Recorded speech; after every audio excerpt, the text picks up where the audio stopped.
Merci d'être resté avec nous pour cette dernière partie d'INSEM. On va faire vite. Vite comme les 12 secondes qui permettraient de relier la Corse à la Sardaigne grâce à un train ultra rapide qui répond au nom d'Hyperloop. Alors ce n'est pas de la science-fiction, pour le moment c'est de l'ordre du rêve, puisqu'il faut que la Corse passe plusieurs étapes de sélection pour que le projet s'implante ici. En quoi consiste ce concours et de quelle façon vous pouvez contribuer à l'enrichir, à enrichir le projet? Réponse dans un petit moment, juste le temps de vous rappeler que vous pouvez nous appeler en direct au 0800 3x0 900 ou nous écrire sur Facebook. Florian, vous veillez. Je suis là, je veille, le poste est en place et je peux vous dire que ça réagit, donc n'hésitez pas. Combien vous nous avez dit de réactions? Une quarantaine. Ah, je croyais 18 000. Non. N'importe quoi. Voilà. Alors tout de suite les explications avec notre experte.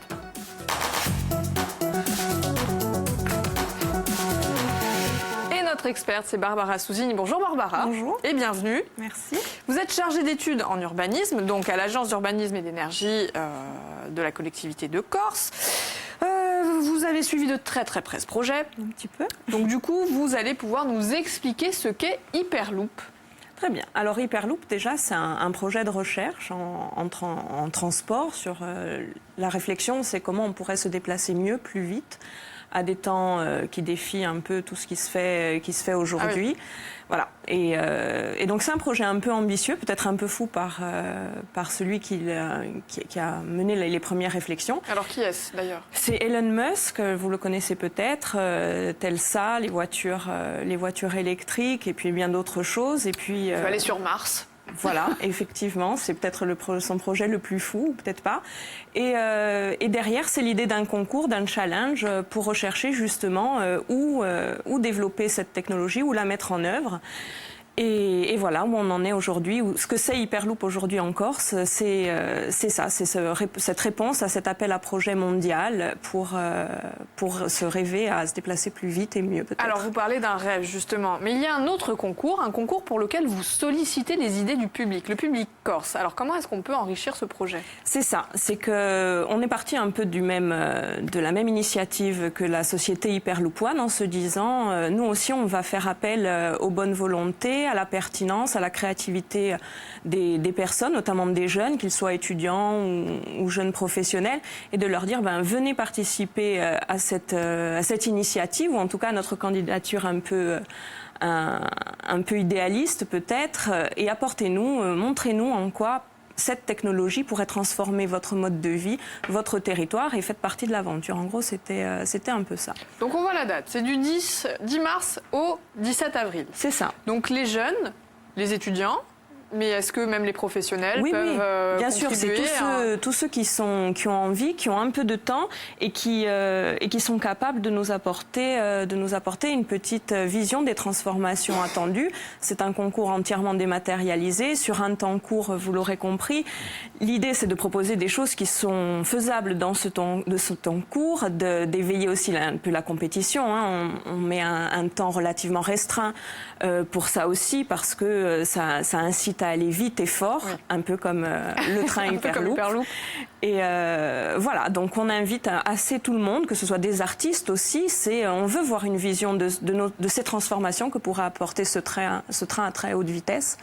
Et voilà. Parce que du coup, Barbara, on l'a bien compris, il y a deux challenges. Oui. Il y a celui que vous proposez pour enrichir la candidature à l'autre challenge. C'est ça.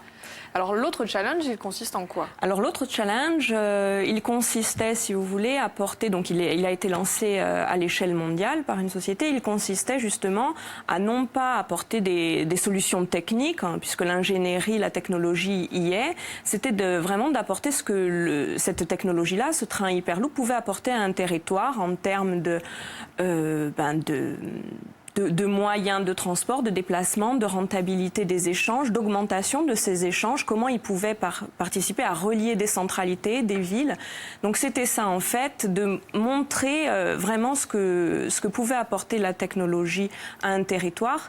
L'idée étant, pour la société qui a lancé ce challenge, de trouver des territoires d'intérêt pour peut-être tester dans un premier temps ces trains. Vous savez qu'il y a déjà des tests qui sont faits notamment dans le Nevada, des projets à Dubaï. Parce que cette technologie, là on voit cette espèce de tube, Oui. Elle est déjà aboutie, elle existe. C'est ça, elle existe, elle est déjà testée, donc bien sûr dans le Nevada, il y a 500 kilomètres à peu près qui sont mis en place. C'est des tubes de 3 mètres, un peu plus de 3 mètres, et dans lesquels voyagent des capsules, donc sur champ magnétique, la technologie. Ouais, c'est pas du tout sur des rails. Hein. Non, on est propulsé. Alors peut-être un espèce de Space Mountain, je sais pas. Bah oui, carrément. Voilà, bon, on n'est Donc pas ça va beaucoup plus transformé. vite que l'avion. Hein. Ça va beaucoup plus vite. Ça peut aller jusqu'à 1000 km à l'heure. Bien sûr, il y a des conditions de sécurité, forcément, on n'a pas peur de monter dedans. C'est aussi bien pour du trafic passager que pour du trafic de marchandises. Donc c'est ça aussi l'intérêt pour la Corse. Et ça a déjà été testé. Et le premier projet, ça fonctionne, a priori ça fonctionne. Le premier projet sortira à Dubaï, il est prévu d'ici 2020. Voilà, il est hors challenge lui, mais c'est le premier, ce sera la première mise en œuvre mondiale de ce projet, de ce train futuriste. Alors oui, Florian, vous vouliez Non, je réagir. disais juste, c'est marrant, JD nous dit remplacer la Micheline par l'Hyperloop, on évitera de mettre 4 heures pour faire Ajaccio-Bastia. Oui, là, en quelques secondes après. Oui, là, du coup, oui. Il faudra passer sous la montagne. On va je suis pas éviter. sûre. C'est pour ça. Vu les contraintes techniques, malgré tout, il va falloir éviter les rayons de courbure trop importants.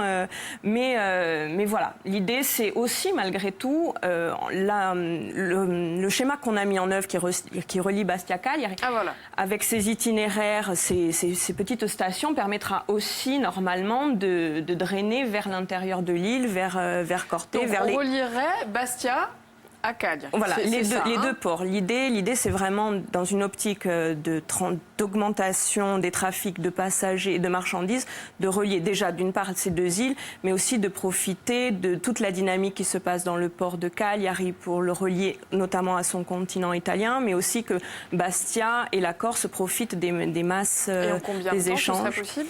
Alors, on relierait Bastia à Cagliari en 30 minutes. Oh là, c'est dingue, c'est dingue. C'est assez énorme. Donc on se dit pourquoi pas. Ouais, ce serait pas mal. Alors sur l'ensemble des dossiers qui ont été proposés pour ce challenge global, j'allais dire mondial, combien il y a de dossiers qui ont été déposés ? Alors d'après la société Hyperloop One, il y en aurait 2600 projets. Et en France, combien de sélectionnés ? En France, il n'y en a qu'un. On est le seul. Pour la France et l'Italie. Voilà, c'est ça. C'est nous. Pour l'instant, c'est nous. Alors, du coup, sélectionné, mais si on passe toutes les phases, parce qu'il y en a plusieurs, d'ailleurs, il y a combien de phases de sélection ? Il y a 3 phases. Là, on a été sélectionné pour les demi-finales. Et donc, du coup, on est face à 34 projets, dont 8 en Europe. Donc ça nous fait une grande compète. Qu'est-ce qu'il y aura ? Il y aura en avril... D'où l'intérêt d'enrichir le projet. Hein. Ah oui, complètement. C'est-à-dire que là, on a quelque chose de fort à jouer, c'est de montrer que les territoires, que ce soit la Corse comme la Sardaigne, sont engagés, ont envie de rêver, de participer à l'aventure et qu'on est soutenu parce qu'effectivement, on a candidaté peut-être un peu discrètement. C'est vrai qu'on a peut-être eu un petit peu peur.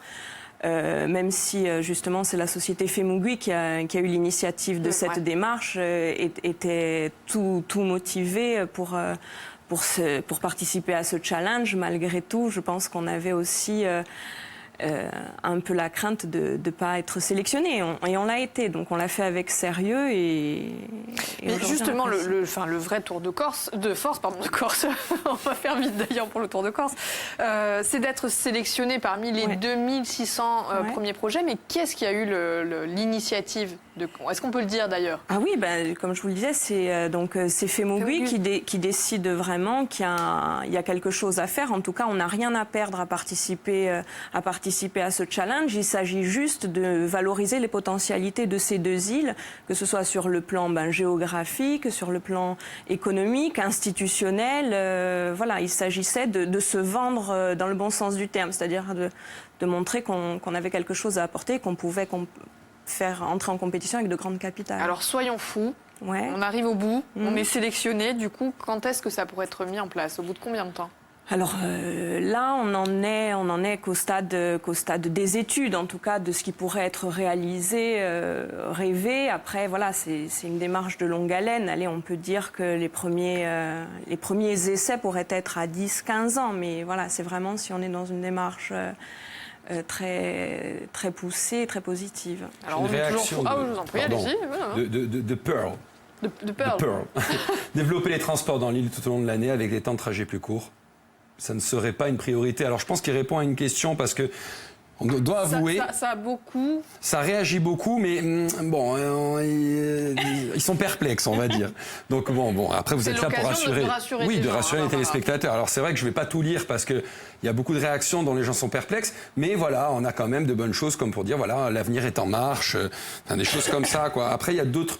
le plus simple, la NGV au départ de Bonifacio, on arrivera vite à Santa Teresa, mais pourquoi pas le train. En tout cas, l'idée, c'est de ne pas s'interdire les autres innovations. Je veux dire, c'est un moyen innovant, même plus qu'innovant, peut-être un peu révolutionnaire. On ne va pas s'interdire d'y réfléchir, en tout cas de poser les réflexions autour de cette recherche-là, de ces innovations-là. Après, bien sûr, ça n'exclut pas les autres. Le travail, la mise en œuvre d'autres projets plus à court terme qui sont nécessaires, que ce soit les voiries, enfin, les routes, le train, le maritime. Alors, je pense aussi, pour rejoindre votre chronique de tout à l'heure, les préoccupations des téléspectateurs sont plutôt sur le volet écologique.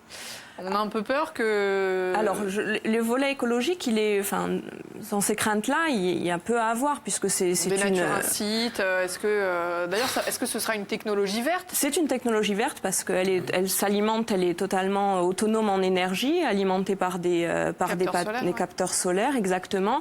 L'impact écologique, il est nul. C'est l'impact paysager qui peut avoir une incidence. Après, c'est comme toutes les évolutions, comme toutes les révolutions, il faut un temps d'adaptation, mais c'est des choses qu'on peut participer à intégrer. Et le concours qu'on lance, il est là aussi. Montrez-nous comment on doit intégrer Hyperloop à l'environnement, à son environnement au sens large. Alors, c'est ça. Barbara, dernière question pour conclure l'émission. Si la Corse est sélectionnée, ça va changer énormément, évidemment, au niveau des transports, mais globalement au niveau de l'économie. On l'espère en tout cas que ça favorise, que ça nous permette de nous connecter à notre environnement plus large. 7 aéroports, presque autant de ports, des hôpitaux, des CHU, puisque vous savez qu'on en manque ici, ils en ont 13 en Sardaigne, c'est des universités. Comment on peut faire créer de vrais pôles de recherche en reliant tout ça et puis les villes. Dans la Méditerranée. Merci beaucoup Barbara d'être venue nous présenter ce projet. N'hésitez pas évidemment à enrichir ce fameux challenge. Vous avez jusqu'au 17 avril. Nous, demain, on va parler d'autre chose. On va parler d'hypnose. Hypnose de spectacle versus hypnose thérapeutique. Vous savez que l'actualité est un petit peu compliquée. Du coup, on va vous dire quelles sont les différences et les points communs. Et surtout, si on peut faire n'importe quoi de vous. Ce soir, n'oubliez pas Philippe Martinette pour Pendant le 20h. Je vous souhaite une excellente fin de journée. Je vous dis à demain. Ciao.